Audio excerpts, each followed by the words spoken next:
Willie D Live. When you look at the career of Kid and Play, you guys have done movies, you've done records, you've done commercials, you've done you've hosted. Damn, bro, hosted and then Cartoon comedy series, you did the Marvel cartoon comic se- books. Oh yeah, y'all have done a lot. You guys really are icons, man, and your work transcends your era. Okay, that's big. Yeah, When your work I can get you. transcend your era, that's big. I was checking out that Progressive commercial the other day. You guys and then I thought back. I was like, wait a minute. Y'all did a State Farms commercial way back in the Gap. I think that was '09 or something like that. That was the one with LeBron. That was did with LeBron James. But we also did another Super Bowl commercial. Oh yeah, for Radio Shack. Yeah. That was I don't know how many Super Bowls and stuff, but yeah, that was one where they were putting a lot of money into bringing Radio Shack back. Yeah. It was a failed Didn't work. effort Didn't work, eventually, but, yeah. they had all the people of the '90s in it. They had Elf. They had the car, Alf. I'm sorry. They had the car from Back to the Future. Hulk Hogan. They had Hulk Hogan. They had what you call it my from nigga from Chips, Eric Chips. Estrada. Yeah, all Mary of that Lou in this Retton. commercial, and it was a clever commercial. But they had, matter of fact, they had to put a wig on us to recreate our hairstyles from the movie. Totally. Well, yeah, we did have another one. We went in a Super Bowl commercial for. Radio Shack. and the Progressive commercial was like really. Was a big we hit a lick with that. I know that and commercials are big money, baby. Yeah, we hit a That's lick big with money. that, but I think maybe what you're getting at, and it's kind of how that particular commercial evolved, was about a young brother who we just happened to meet on a plane, on a flight, who was a big fan. And come to find out, we were like-minded, or he and Play were like-minded, and he was like, "Yo, y'all should," you know what I mean? Like, he had a vision, and he had the connects, and I know Play and my man Walt, had a lot of contact with one another, and he was letting him know how, if you're gonna do something, this is how we would want to be. Presented, and maybe this is how we really don't want to be presented. But he was a young bruh. He grew up on us, so he was never gonna violate. He was never gonna disrespect the brand or the name or us. And it turned out to be a very successful campaign. Mm-hmm. You just never know, because when he approached us, he had shared with me what he does, because it was one of those things where we were tired getting off the plane. He was coming over to let us know how much he loved us and all that, and just when I speak to people like that, I try and make the conversation equal. It's something like the Lord put in me. People want to talk about the movies and you do the whatever, and I've learned now. Ask them, what do you do? You know what I'm saying? And hopefully make a big thing out of whatever. About? So that's what I asked him. I said, what do you do? And he said he was an agency and they do commercials.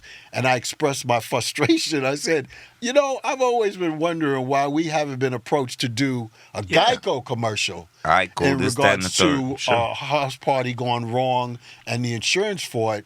And that's when he came up with, hey, I know somebody to know somebody. And it evolved into what Kid was saying. But you just never know. That's because dope.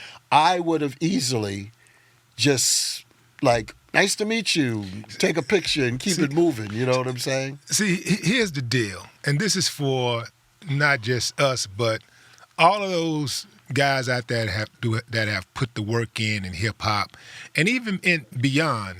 If you got a brand, you can always get some money, because guess what? Especially if you grew up in our era, because Come on. those people that grew up on our music are the leaders now. They Thank are you. the They are the executives now. decision makers. Teachers, They are making doctors, presidents of Yeah, banks. they running it. And the thing about it is these kind of agencies and stuff. Now, a good friend of ours that we grew up, Ron Lawrence, who was one of one of the Bad Boys producers and stuff. What were they called? The Hitmen. The Hitmen. Ron Lawrence.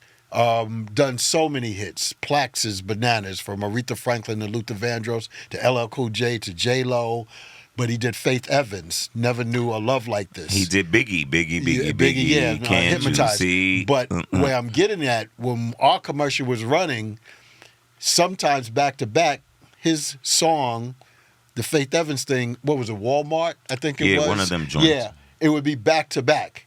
And we're like, because he had, we hang out, we stay close. So he'd come to Virginia, where I'm at, to speak to my class. And we both at lunch was like, this is a crazy 2 national commercials. And we all grew up together in the same neighborhood, like, the whole Park Jam and everything. And it was just amazing, like, yo, you got this commercial and we got this commercial. Look at how far we've come. And it's funny how you say transcending, because I say that a lot too. All those kids that grew up now, they are leaders. They're the decision makers. Exactly. They're the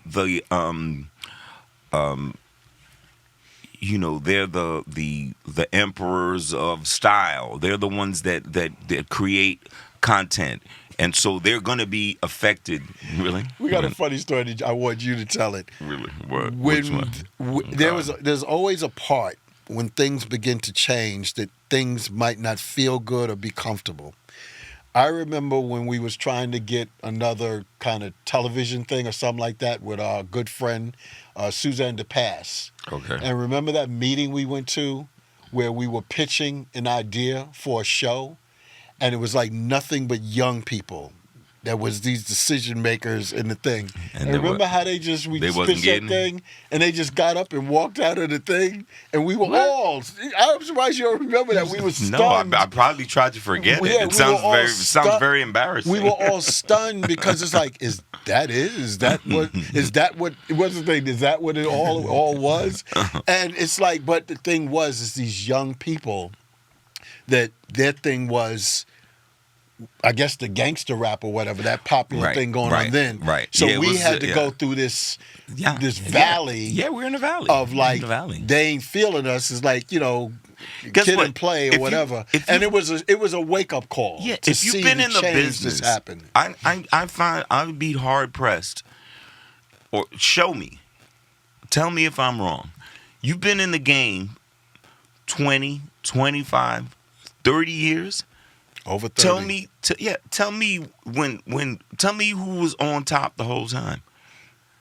Doesn't really work like that. No, not for most of us. Maybe for some, but that's about it. But it's about when you're in the valley, how you get up out the valley. Yeah.